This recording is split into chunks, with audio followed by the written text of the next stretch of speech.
sœurs, bonsoir, et chers amis aussi, bonsoir. Tous ceux qui nous regardent et qui nous suivent, je vous dis bonsoir. Que le Seigneur puisse vous bénir pendant ces instants et qu'il puisse, à travers ces méditations, enrichir votre âme, affermir votre âme et votre esprit et vous éclairer dans votre marche au quotidien, afin que notre marche à tous puisse honorer le nom du Seigneur et puisse donner un témoignage qui rende gloire à notre Dieu. Avant d'aller plus loin, je vous invite à prier ensemble. Seigneur, merci pour ce moment que tu nous donnes, pouvoir passer ce temps ensemble à travers ces écrans autour de ta parole, animés par ton esprit, le même esprit qui habite en nous. Seigneur, merci pour ce temps privilégié. Que ces moments ne servent pas simplement à nous enrichir la pensée, mais à affermir notre marche et notre vie quotidienne, aussi notre âme avec toi, afin que nous puissions de plus en plus ressembler à Jésus-Christ, qui est lui-même la sagesse. Merci de nous avoir communiqué ta parole et aide-nous dans notre réflexion, dans notre méditation, afin que notre cœur puisse se plier à ta parole et se soumettre à ta parole. Que ton nom soit béni, Seigneur. Amen. Alors ce soir, ce sera notre dernière méditation sur le livre des Proverbes. Ce soir, nous allons voir, je dirais tout simplement, mais à travers quelques passages de ces livres des Proverbes, les chapitres 25 et 26, en fait, comment nous pouvons améliorer notre relation avec les autres à travers la sagesse et les conseils et les avertissements que nous donnent ces proverbes. Mais rappelez-vous du verset de la semaine dernière qui se trouvait dans le proverbe 23, le verset 12, et qui nous disait ceci: « Ouvre ton cœur à l'instruction et tes oreilles à l'enseignement, porteur de connaissances. » On le redit ensemble ? Ouvre ton cœur à l'instruction et tes oreilles à l'enseignement porteur de connaissances. Ça, c'était la semaine dernière. Donc, ce soir, nous allons méditer pour voir comment la sagesse des proverbes peut nous aider dans nos relations avec les autres. Parce que ce n'est pas toujours évident. Rappelez-vous que la première section du livre des Proverbes, qui englobe les chapitres 1 à 9, commence et se termine par cette même pensée. C'est fondamental. C'est-à-dire que c'est par la crainte de l'Éternel que commence la sagesse. Mais le livre des Proverbes se termine également, dans le dernier livre des Proverbes, le chapitre 31, se termine avec cette pensée, que la sagesse commence et se termine avec la crainte de l'Éternel. Et tout le long, du début jusqu'à la fin, c'est la crainte de l'Éternel qui nous aide à grandir dans la sagesse. Et la partie que nous allons voir ce soir, cette partie du livre des Proverbes, cette dernière partie, nous dit, voici les Proverbes de Salomon, encore. Ils ont été recueillis par les fonctionnaires d'Ézéchias, qui était un roi aussi qui a apporté de grandes réformes. C'était un roi de Juda. Est-ce que la vie serait plus facile si vous n'aviez pas à vous soucier de vous entendre avec ceux qui vous entourent ? Est-ce que vous êtes d'accord avec cela ? La vie serait plus difficile s'il n'y avait personne pour vous aider aussi, non ? Je suis sûr que vous serez d'accord avec ça. Qu'est-ce qui fait la différence, par contre, dans ces deux questions ? C'est la façon dont nous nous entendons avec les autres. Est-ce que vous vous entendez toujours bien avec ceux qui vous entourent ? Est-ce que c'est un problème dans votre vie ? Est-ce que vous voulez apprendre comment vous entendre avec les gens qui vous entourent, avec toutes sortes de personnes que vous rencontrez ? Est-ce que vous souhaitez savoir comment mieux réagir dans vos relations avec les autres ? Et bien, c'est ce que ces proverbes nous apprennent ce soir. Ils vont nous apprendre à faire preuve de sagesse lorsque nous travaillons, lorsque nous côtoyons ou lorsque nous sommes en relation avec d'autres personnes. Parce que nous pouvons apprendre à dire des choses bienveillantes et à faire preuve de délicatesse. Et cette méditation donc est pleine de conseils pour nous aider à apprendre à avoir de la sagesse et pour nous entendre avec les autres, tant dans notre comportement que dans nos propos. Alors le chapitre 25, les versets 11 à 12 nous apprennent que les propos sages, c'est quand même quelque chose d'important. Alors nous le lisons ensemble. Des paroles prononcées bien à propos sont comme des pommes d'or avec des ciselures d'argent. Un avertissement donné par une personne sage et reçu d'une oreille attentive est comme un anneau d'or et une parure d'or fin. Ce proverbe nous dit en fait qu'il y a un temps pour parler et faire savoir aux autres ce que nous pensons. Une pensée judicieuse au bon moment est toujours quelque chose d'utile, mais vous devez le faire d'une manière courtoise, d'une manière bienveillante. Donc réfléchissez soigneusement à ce que vous dites. Personne n'aime qu'on lui dise « tu as tort ». Il vaut mieux donner une parole agréable de la bonne manière. Cela nous aide aussi à vouloir changer nous-mêmes. Et les paroles agréables produisent toujours l'effet, comme nous le dit ce proverbe, l'effet de beaux bijoux que l'on porte. L'auteur des proverbes a dit que donc, ces paroles agréables, prononcées au bon moment, sont comme une pomme en or sur un plateau d'argent. Est-ce que vous pouvez vous souvenir d'une situation où quelqu'un a dit quelque chose qui vous a aidé alors que vous étiez en difficulté ou dans un moment d'abattement ? Dans de nombreuses familles, il y a beaucoup plus de paroles négatives prononcées que de paroles positives. Que se passe-t-il pour les enfants dans les foyers où ils entendent que des paroles négatives? Des propos négatifs peuvent être des ragots, des racontards, des mensonges, mais aussi des disputes répétées. Connaissez-vous quelqu'un qui a besoin d'entendre des paroles rassurantes de votre part aujourd'hui même? Alors n'hésitez pas. Comment pouvons-nous avoir la possibilité de dire des paroles sages? Rappelez-vous que les paroles justes enseignent sur qui est Dieu, puisque lui, il est juste et nous dit comment parler. Elles réconfortent et aident ceux qui les entendent. Les gens en qui la suite de ce proverbe nous dit que de faire attention en qui vous placez votre confiance et de ne pas placer votre confiance dans n'importe qui. Et Proverbe 25 toujours, les versets 13 et 14. Comme la fraîcheur de la neige au fort de la moisson, tel est un messager fidèle pour celui qui l'envoie. Il réconforte son maître. Qui se vante de sa libéralité sans rien donner fait penser aux nuages amenés par le vent et qui n'apportent pas de pluie. Que nous disent ces proverbes sur la loyauté ou sur la fidélité? Sur le fait, de tenir ses promesses même. Comment décrire une personne fidèle qui vous apporte de bonnes nouvelles? Elle est, comme le dit ce proverbe, elle est comme la neige. Un jour où les gens ont chaud, après avoir travaillé dur dans les champs, ça rafraîchit. C'est une bonne chose de pouvoir faire confiance à ce que quelqu'un vous dit, quand cette personne vous dit la vérité. Donc vous savez que vous pouvez compter sur cette personne. Mais à quoi ressemble une personne qui ne fait pas ce qu'elle dit qu'elle ferait? Est-ce qu'on peut se fier? Elle est comme un jour chaud et sec où vous voyez des nuages arriver mais qui n'apportent aucune pluie. Ce genre de personnes ne sont pas fiables et ne sont d'aucune utilité. Il vaut mieux ne jamais faire une promesse si elle n'est pas tenue ou si elle ne sera pas tenue. Le verset 15 du chapitre 25 nous dit pour que ceux qui ont une autorité, comment leur parler pour qu'ils puissent nous écouter. Avec de la patience, on persuade un dirigeant. Tout comme une langue douce peut briser un os. Pouvez-vous penser à une personne ayant une autorité à qui vous avez pu parler de la bonne manière ou de la mauvaise manière?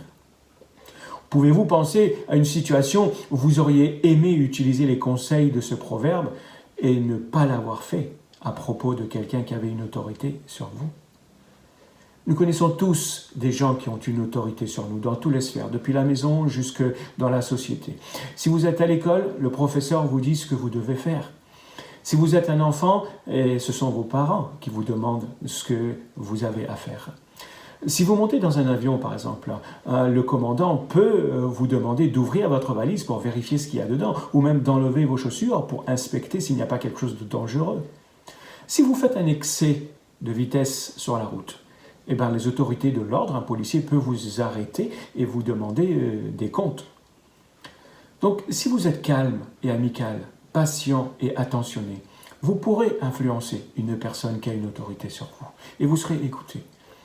Avez-vous vu des gens agir de manière brutale, grossière et arrogante face à une autorité? Ils mettent les autres en colère et ils apportent de la confusion dans la pensée des autres. Cela ne sert à rien. Les personnes douces peuvent venir à bout de dirigeants têtus. C'est ce que nous dit ce proverbe. Le proverbe suivant nous dit de ne pas trop en faire, de ne pas trop exagérer. Les versets 16 et 17 du chapitre 25. Si tu trouves du miel, n'en mange que ce qu'il te suffit, car si tu en prends trop, tu le rejetteras. Ne va pas trop souvent chez ton ami, de peur qu'il se lasse de toi et ne te prenne en haine. Quelle quantité de miel, de bonbons ou de glace ou comme on appelle, des gourmandises pouvez-vous manger avant de tomber malade? Seul vous pouvez le dire. Et un dicton raconte que le poisson et les invités ne sentent qu'après 3 jours. Ça signifie quoi? Ça signifie que l'on peut en avoir trop, même d'une bonne chose. C'est une bonne chose d'apprendre à être discipliné et d'apprendre à fixer des limites pour soi-même. C'est mieux que d'en faire trop et d'exagérer.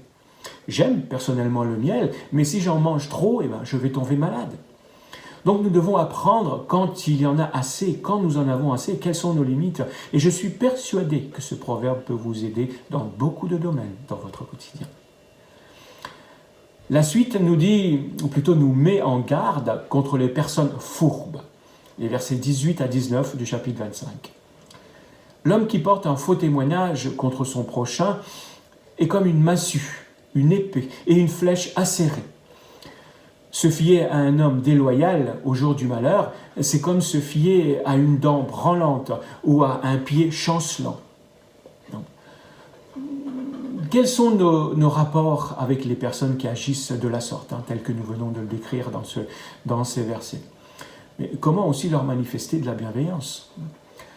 Une personne qui ne dit pas la vérité, c'est comme une arme qui blesse ou qui peut même tuer avec sa langue.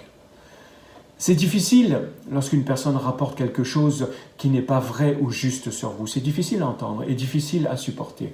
Mais des personnes malveillantes peuvent dire que vous êtes ou que vous avez mal agi, même si ce n'est pas le cas.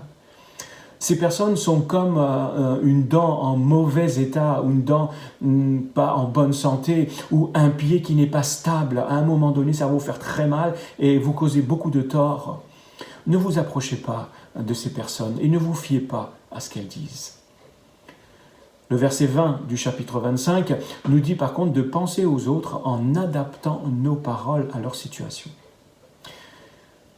Entonner des chansons pour une personne affligée, c'est comme lui enlever son habit par un jour de froid, ou verser du vinaigre sur du salpêtre. Avez-vous déjà entendu quelqu'un vous dire si tu es chrétien, tu ne devrais pas être triste? Qu'enseigne donc ce proverbe sur ce qu'il faut faire pour aider quelqu'un qui a le cœur abattu ou le cœur lourd? Nous devons faire attention à ce que nous disons à ceux qui souffrent et à ceux qui sont dans la détresse. Quelqu'un qui a le cœur brisé a besoin de paroles sages et aimables. Il n'a pas besoin que vous vous moquiez de lui ou que vous riez de sa situation ou que vous chantiez quand elle est abattue. Ce serait comme si vous enleviez votre manteau dans une tempête de neige. Ce n'est pas approprié et ça peut faire plus de mal que de bien. Donc apprenez à connaître la situation d'une personne avant de lui apporter une parole, et une parole à propos.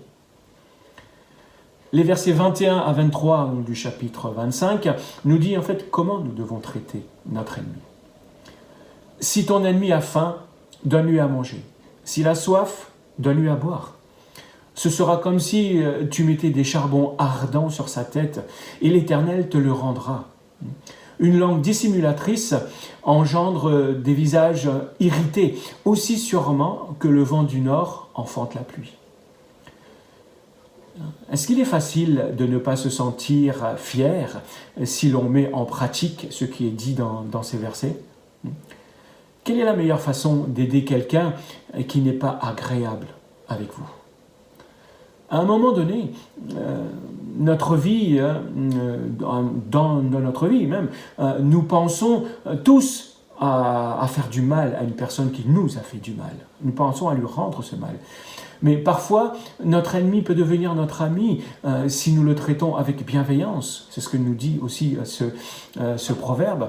Donc n'oubliez pas que Dieu ne nous donne pas et ne nous traite pas selon ce que nous méritons réellement. Il nous pardonne lorsque nous faisons ce qui est mal à ses yeux. Donc nous devons traiter même nos ennemis comme Dieu traite chaque pécheur. Donc nous devons aimer comme Dieu aime et manifester de la miséricorde comme Dieu manifeste de la miséricorde. Donc donner de la nourriture et de l'eau à celui qui vous hait, c'est faire une bonne chose.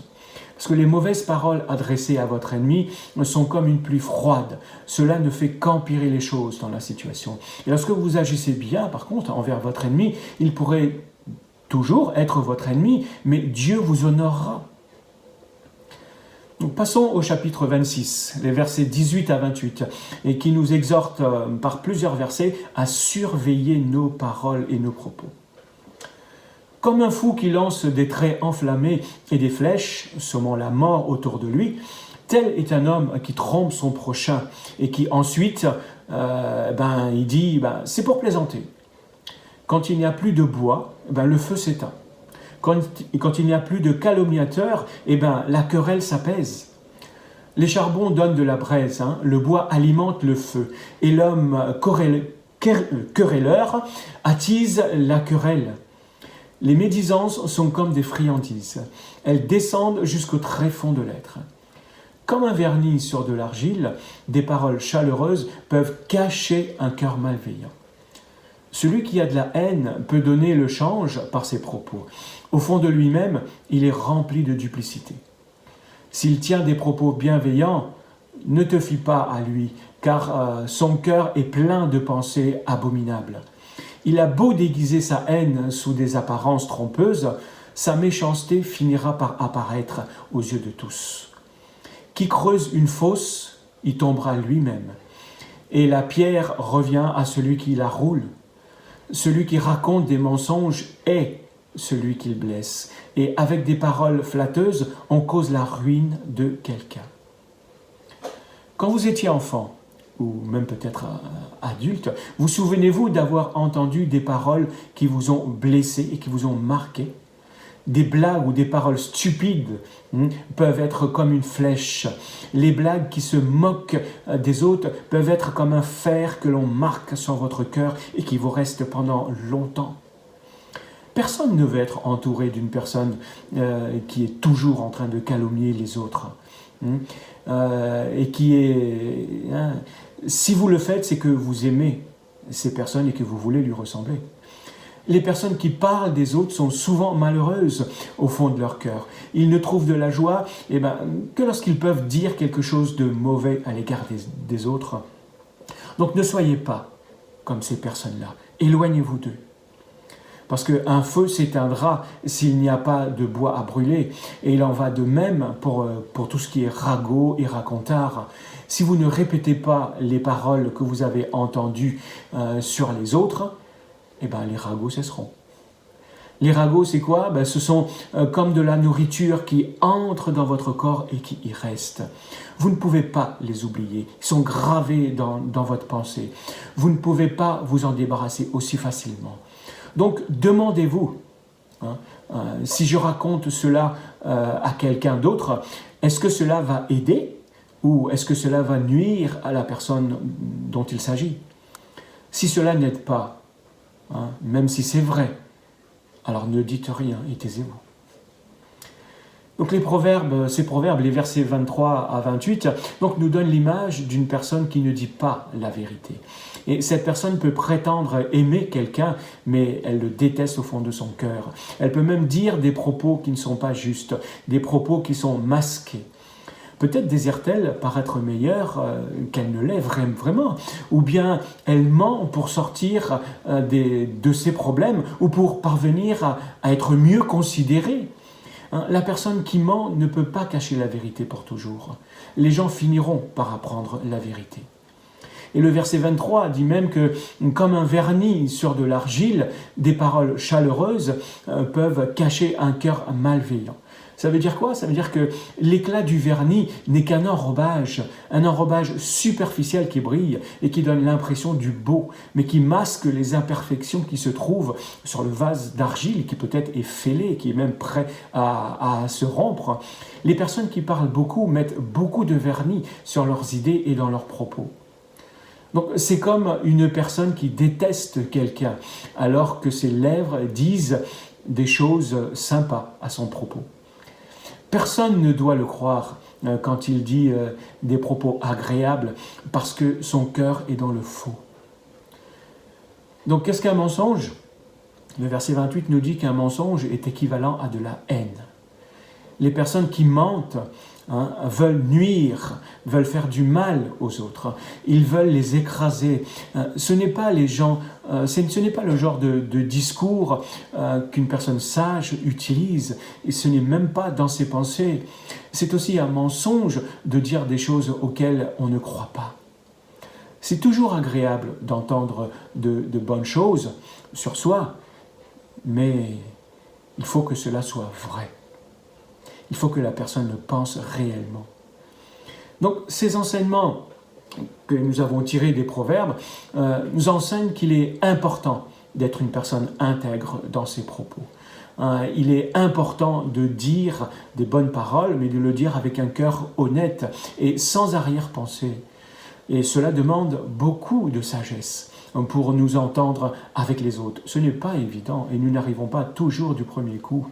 Donc nous pouvons trouver cette sagesse de vivre comme Dieu veut que nous vivions avec les autres dans le livre des Proverbes. Donc pour résumer les enseignements sur nos relations avec les autres, ces proverbes nous disent de faire attention entre ceux en qui nous pouvons avoir confiance et ceux en qui nous ne pouvons pas avoir confiance. Il nous dit aussi de penser aux autres en adoptant nos paroles à leur situation. Il nous parle aussi de l'importance des paroles sages et l'effet que cela peut produire. Il nous demande aussi de surveiller nos paroles et nous met en garde contre les gens fourbes. Il nous demande de ne pas exagérer dans ce que nous faisons ni dans ce que nous disons. Il nous recommande aussi d'emmener, et nous exhorte plutôt comment nous devons nous comporter vis-à-vis des autorités pour qu'ils nous écoutent. Et ils nous apprennent aussi comment traiter nos propres ennemis. Pensez à des exemples de personnes ou d'événements qui vous rappellent chacun des enseignements que nous avons survolés ce soir. Ensuite, quelles questions vous auriez aimé poser à l'auteur de ces proverbes concernant cette situation? Passons à quelques éléments pratiques de ces proverbes. Parce que les enseignements des proverbes peuvent, encore une fois, nous aider à mieux nous entendre avec ce que nous côtoyons au quotidien. Donc, réfléchissez à ce que vous avez appris sur la sagesse au cours de cette méditation. D'abord, ils nous apprennent comment les plaisanteries peuvent être nuisibles. Et ils nous disent aussi comment éviter de parler des autres. Et comment être vrai et non pas faux dans ce que nous disons et dans ce que nous disons à propos des autres. Et ensuite, comment dire des choses vraies et agréables et ne pas flatter simplement les autres de manière mensongère ou pour obtenir quelque chose. Et il nous montre aussi les dangers du mensonge. Il nous explique l'importance d'être une personne honnête et fiable dans nos propos. Dites-vous qu'une mauvaise parole dite à un mauvais moment peut causer de gros problèmes. Alors, est-il possible ou facile de retirer les paroles blessantes après les avoir prononcées? Une fois que ça a été fait, est-ce que vous attendez en silence, tranquillement, que les choses se passent et puis pour faire comme si de rien n'était et pour tout recommencer? Avez-vous déjà souhaité ne pas avoir dit quelque chose après l'avoir dit? Les paroles sages, prononcées au bon moment, nous apportent la guérison et apportent des bonnes choses. Donc, quelle est la sagesse de vos paroles? Quels sont les faits de vos paroles? Est-ce que vous parlez avant ou après avoir réfléchi?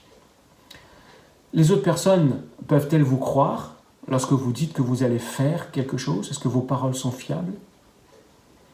Ce sont toutes les questions que ces proverbes nous posent. C'est ça les proverbes, ils nous interrogent. Donc passons au sujet de réflexion pour la méditation de ce soir. Première question. Vous souvenez-vous d'une fois où quelqu'un vous a dit un mot d'encouragement alors que vous étiez dans une situation difficile, une situation d'abattement et que cela vous a relevé? À quand remonte la dernière fois où vous avez dit une parole bienveillante à quelqu'un qui traversait une période difficile? Deuxième question. Traitez-vous vos ennemis comme Jésus a traité ses propres ennemis? Troisième question. Quelle est la première chose que vous faites quand vous entendez des ragots sur quelqu'un d'autre? Est-ce que vous vous y mêlez?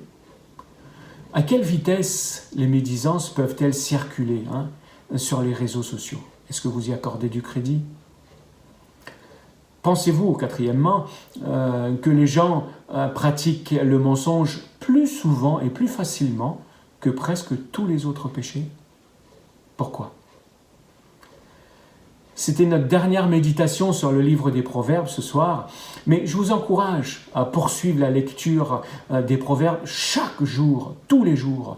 Rappelez-vous que ce serait une bonne chose de prendre chaque jour un avertissement sur ce qu'il ne faut pas faire et un conseil sur ce qu'il faut faire pour guider votre journée et votre marche. Alors voici le verset à mémoriser pour ce soir. C'est le verset 11 du chapitre 25. Et il nous dit, des paroles prononcées bien à propos sont comme des pommes d'or avec des ciselures. C'est-à-dire que des paroles à propos produisent un bon effet. Des paroles prononcées bien à propos sont comme des pommes d'or avec des ciselures d'argent. Je vous invite à prier pour que Dieu continue à nous enseigner à travers les proverbes chaque jour. Et aussi lui demander que nous puissions utiliser ces proverbes de façon concrète pour nous aider à avancer avec sagesse dans notre vie au quotidien. Seigneur, merci pour ta parole. Merci parce que tu nous as laissé des conseils et des avertissements pour nous éviter de tomber dans le danger et pour savoir comment nous conduire. Tu nous as donné des conseils afin que nous puissions marcher de façon juste et droite. Seigneur, tu as mis ces bornes sur notre chemin. Alors aide-nous à les lire et à les apprendre chaque jour et à les pratiquer de façon concrète afin que notre marche soit empreinte de sagesse.